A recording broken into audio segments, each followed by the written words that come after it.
தரணி வாழ் தமிழர்களின் இதய ஒலி தமிழன் 24.com. மக்கள் செயல் இயக்கத்தின் ஏற்பாட்டில் உரிமை பந்தம் என்ற அமைதி வழி மக்கள் எழுச்சி நிகழ்வு. யாழில் கத்தி குத்துக்கிழக்கான நபர் சிகிச்சை பலனின்றி உயிரிழப்பு. கொழும்பில் பரபரப்பை ஏற்படுத்திய மனித தலை ரகசியமாக தப்பி சென்ற தேரர். பெண் வைத்தியர் படுகொலையை மறைக்க பயங்கர திட்டம். உடலுடன் பாடல் பாடிக்கொண்டே சென்ற சந்தேக நபர். தமிழர் பகுதியில் பாலம் உடைந்தமையினால் பரபரப்பு, மக்கள் மத்தியில் அச்சம். ஹோட்டல் உரிமையாளர்களுக்கு விற்கப்பட்ட 13 வயது சிறுமி 5 நாட்களில் 30 பேர் பாலியல் பலாத்காரம். சுவிஸ் ஆஃப்ரிங்கன் நகரத்தில் குறைந்த விலையில் சிறந்த தரத்தில் உங்கள் வீட்டு தேவைகளுக்கான யாவும் ஒரே இடத்தில் லிட்டில் ஏசியா. இங்கே தாயகத்தில் இருந்து தரமான மரக்கறி, ஃப்ரெஷ்ஷான இறைச்சி, சுவையான மீன் வகைகள் மற்றும் ஆசியா, ஆப்பிரிக்கா, தாய்லாந்தில் இருந்து இறக்குமதி செய்யப்பட்ட பலசரக்கு பொருட்கள் அனைத்தும் ஒரே கூரையின் கீழ். உங்கள் ஷாப்பிங்கை இனிமையாக்க 200க்கும் மேற்பட்ட கார் பார்க்கிங் வசதி. மேலும் ஹைவேயில் இருந்து வரும் 700 மீட்டர் தூரத்தில் மிக பிரம்மாண்டமான லிட்டில் ஏசியா எக்ஸோட்டிக் ஃபுட். இன்னும் என்ன யோசிக்கிறீங்க? இப்பவே வாங்க, கையோட அள்ளிட்டு போங்க. Little Asia exotic food, park வெக் 2, 4665 ஆஃப்ட்ரிங்கன். தொடர்புகளுக்கு 0627 981111. தொடர்பென விரிவான செய்திகள். மக்கள் செயல் இயக்கத்தின் ஏற்பாட்டில் உரிமை பந்தம் என்ற அமைதி வழி மக்கள் எழுச்சி நிகழ்வு நேற்றைய தினம் ஞாயிற்றுக்கிழமை நடைபெற்றுள்ளது. செம்மணி பகுதியில் உள்ள அணியாவிளக்கு திடல் பகுதியில் நேற்றைய தினம் மாலை 4 மணியளவில் குறித்த நிகழ்வு இடம்பெற்றுள்ளது. அதன்போது அணியாவிளக்கு தூபிக்கு மலர் மாலை அணிவித்து ஏகைச்சுடர் ஏற்றப்பட்டு மலரஞ்சலி செலுத்தப்பட்டது. அதனைத் தொடர்ந்து செம்மணி மனித புதுகுடியில் தற்போது முன்னெடுக்கப்பட்டு அகழ்வு பணிகள் இதுவரையில் 412 எண்புக்கூடுகள் அடையாளம் காணப்பட்டுள்ள நிலையில் 1999 ஆண்டு கால பகுதியில் மேற்கொள்ளப்பட்ட அகழ்வு பணிகளின் போது மீட்கப்பட்ட 15 எண்புக்கூடுகளுமாக 427 எண்புக்கூடுகளை நினைவுறுத்தி 427 தீப்பந்தங்கள் கொளுத்தப்பட்டன. தெல்தெனிய பகுதியில் சந்தேகத்திற்கிடமான முறையில் உயிரிழந்த பெண்ணியன்முறை சிகிச்சை நிபுணர் மரணம் தொடர்பில் கைது செய்யப்பட்ட பிரதான சந்தேக நபர் பல்வேறு தகவல்களை வாக்குமூலமாக வழங்கியுள்ளார். கனடாவிற்கு செல்லும் கனவுக்காக தன்னிடம் இருந்த அனைத்தையும் தியாகம் செய்த அம்பாறை மருத்துவமனையில் இயன்முறை மருத்துவராக பணியாற்றிய ரத்நாயக்க பாதிரானகே தர்ஷினி என்ற இளம்பெண் நுவரெலியாவில் உள்ள ஒரு தங்கும் விடுதி அறையில் போலி மென்பொருள் பொறியியலாளரான தனது காதலனால் கழுத்து நெரித்து கொல்லப்பட்டார். கொலைக்கு பிறகு ஆதாரங்களை முற்றிலுமாக அளிப்பதற்காக குறித்த பெண்ணின் உடலை குண்டசாலை பகுதிக்கு கொண்டு சென்று பல்லேஹெலே சர்வதேச கிரிக்கெட் மைதானத்திற்கு அருகிலுள்ள சுடுகாட்டில் எரிப்பதற்கு சந்தேக நபர் திட்டமிட்டுள்ளார். ஆனால் கடைசி நிமிடத்தில் அந்த திட்டம் தோல்வியடைந்ததால் சந்தேக நபர் உடலுடன் இருந்த காரை தெல்தெனிய மருத்துவமனை வாகன நிறுத்துமிடத்தில் விட்டு சென்றுள்ளார்.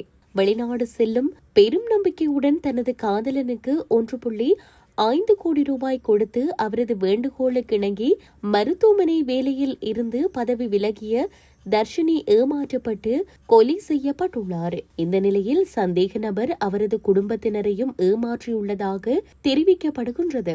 படுகொலை செய்துவிட்டு சந்தேக நபர் லோனகம் வெஹரேவில் உள்ள தனது அண்ணனின் வீட்டில் வசிக்கும் சகோதரியை தொலைபேசியில் அழைத்து தர்ஷினியுடன் கனடா செல்வதற்காக கட்டுநாயக்க விமான நிலையத்திற்கு வந்ததாக கூறியுள்ளார்.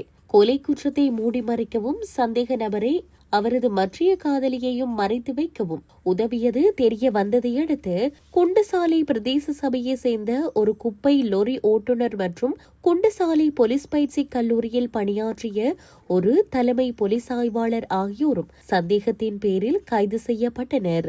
குப்பை சேகரிக்க வந்தபோது ஏற்பட்ட நட்பின் அடிப்படையில் சந்தேக நபர் பிரதேச சபை லொரி ஓட்டுநருக்கு அவ்வப்போது பணம் கொடுத்து வந்துள்ளார். மேலும் மெனிக்கின போலீசியின் பொறுப்பதிகாரியாக இருந்த காலத்திலிருந்தே இந்த ஓட்டுநரை அறிந்திருந்த தலைமை போலீஸ் இன்ஸ்பெக்டர் முழுமையான அறிக்கை கிடைக்கும் வரை மறைந்திருக்குமாறு சந்தேக நபருக்கு அறிவுறுத்தி இருந்தார் என போலீசார் கைபேசி பகுப்பாய்வு அறிக்கைகள் மூலம் வெளிப்படுத்தியுள்ளனர். நுவரெலியாவில் இருந்து வந்த சந்தேக நபர் தனது மற்றைய காதலியையும் 3 குழந்தைகளையும் காரின் பின்னிருக்கையில் ஏற்றி கருப்பு நிற ஜன்னல்கள் கொண்ட காரில் சடலத்தை வைத்து திஹான ராஜவில்லவில் உள்ள குறிப்பிட்ட பிரதேச சபை ஓட்டுநரின் வீட்டிற்கு எடுத்து சென்றுள்ளார். பின்னர் காரை தெல்தெனிய மருத்துவமனையில் விட்டுவிட்டு ஓட்டுநரின் இருசக்கர வாகனத்தில் திரும்பி வந்துள்ளார். அவர்கள் அங்கு 2 நாட்கள் மறைந்திருந்து பின்னர் ஓட்டுநரின் காரில் நாரமலை பகுதிக்கு சென்று 8 மற்றும் 5 வயதுடைய 2 குழந்தைகளையும் சந்தேக நபரின் 79 வயது மூதாட்டியிடம் ஒப்படைத்துள்ளனர். இருப்பினும் அதன் பிறகு சந்தேக நபரும் நாரமலையின் ஹொரம்பாவு பகுதியை சேர்ந்த அவரது 33 வயது காதலியும் யாராவது தங்களை அடையாளம் கண்டுவிடுவார்கள் என்று அஞ்சி முகமூடிகளையும் புர்காக்களையும் அணிந்து கொண்டு போலீசாரிடமிருந்து தப்பிக்கும் முயற்சியில் வெள்ளவத்தையிலிருந்து யாழ்ப்பாணத்திற்கும் யாழ்ப்பாணத்திலிருந்து வெள்ளவத்தைக்கும் இரவும் பகலும் பேருந்துகளில் பயணம் செய்ய 2 லட்சத்திற்கும் அதிகமான ரூபாவை செலவழித்துள்ளனர். இந்நிலையில் வெள்ளவத்தையிலிருந்து சென்ற யாழ்ப்பாண பிரதேச குற்றப்புலனாய்வு பிரிவின் பொறுப்பாணியை தலைமை ஆய்வாளர் யாழ்ப்பாணத்தின் கைதடி பகுதியில் பேருந்தை சோதனையிட்டு சந்தேக நபர்கள் மற்றும் அவர்களிடமிருந்த 4 வயது குழந்தையையும் கைது செய்துள்ளனர். அதன் பின்னர் அதிகாரிகள் முதற்கட்ட விசாரணைகளை நடத்தி மேலதிக விசாரணைகளுக்காக அவர்களை நுவரெலியா தலைமையக போலீசாரிடம் ஒப்படைத்தனர். போலீஸ் விசாரணையின் போது சந்தேக நபர் தான் 1 வருடத்திற்கு முன்பு தனது காதலியை திருமணம் செய்து கொண்டதாகவும் ஆனால் அதற்கான சான்றிதழ் பற்றி தனக்கு தெரியாது என்றும் கூறியுள்ளார்.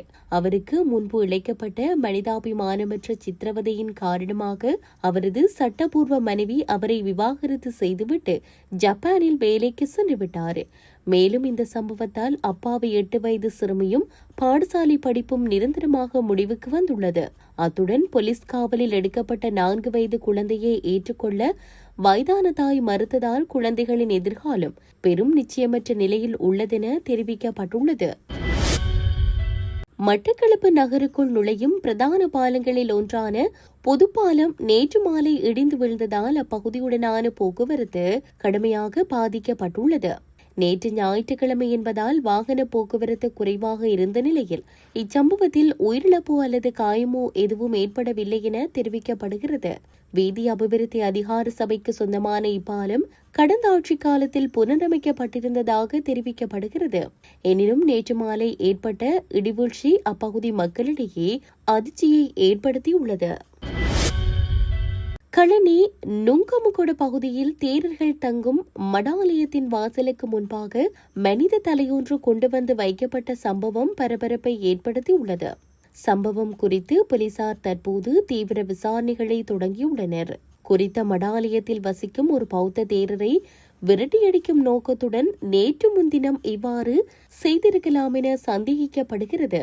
குறித்த தேரர் 26ஆம் தேதி அனுராதபுரத்தில் நிகழ்ச்சியொன்றிற்காக சென்று திரும்பிய போது வாசலுக்கு முன்பாக மனித தலை இருப்பதை அவதானித்து பேலியகுட தலைமையக போலீசாரிடம் முறைப்பாடு செய்துள்ளார். அதன்படி அவ்விடத்தை பாதுகாப்பதற்காக போலீஸ் அதிகாரிகள் பணியில் ஈடுபடுத்தப்பட்டுள்ளனர். மனித தலையை போலீஸ் காவலில் எடுத்த பின்னர் அந்த தேரர் மடாலயத்திற்குள் நுழைய அனுமதிக்கப்பட்டுள்ளார்.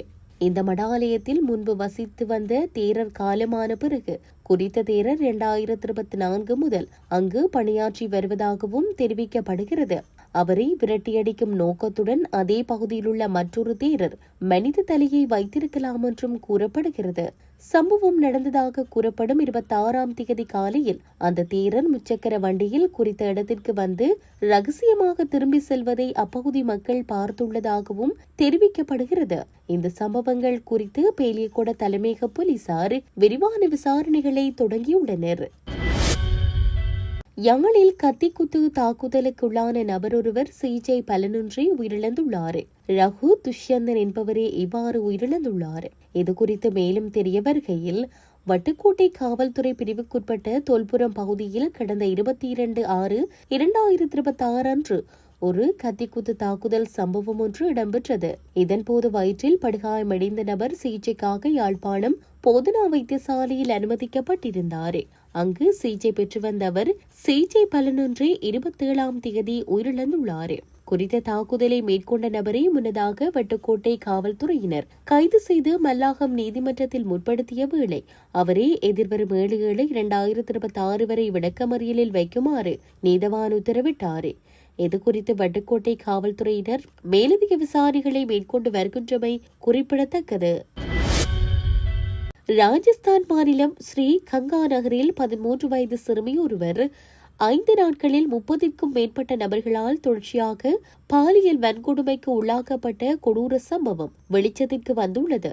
வீட்டை விட்டு காணாமல் போன அச்சிறுமியை ரிக்ஷா ஓட்டுநர் ஒருவர் ஹோட்டல் உரிமையாளர் ஒருவருக்கு விற்றுள்ளார். அங்கிருந்து பல ஹோட்டல்களுக்கு மாற்றப்பட்டு அச்சிறுமி இந்த கொடுமைக்கு ஆளாக்கப்பட்டுள்ளார். பாதிக்கப்பட்ட சிறுமிக்கு வலி ஏற்படும் போதெல்லாம் குற்றவாளிகள் அவரை கட்டாயப்படுத்தி மது அருந்த செய்ததாக முதல் தகவல் அறிக்கையில் கூறப்பட்டுள்ளது. இந்த விவகாரத்தை மூடிமறைக்க முயன்ற பல ஹோட்டல் உரிமையாளர்கள் மற்றும் முகாமையாளர்களை போலீசார் தற்போது கைது செய்துள்ளனர். இச்சம்பவம் அப்பகுதி மக்களிடையே பெரும் கொந்தளிப்பை ஏற்படுத்தியுள்ளதுடன் ஸ்ரீ கங்கா நகரில் சட்டவிரோதமாக இயங்கும் 150க்கும் மேற்பட்ட ஹோட்டல்களை மூட வேண்டும் என்ற கோரிக்கையையும் வலுத்துள்ளது. இந்த கொடூரத்திற்கு எதிராக காங்கிரஸ் கட்சியினர் தீவிர போராட்டத்தில் ஈடுபட்டுள்ளனர்.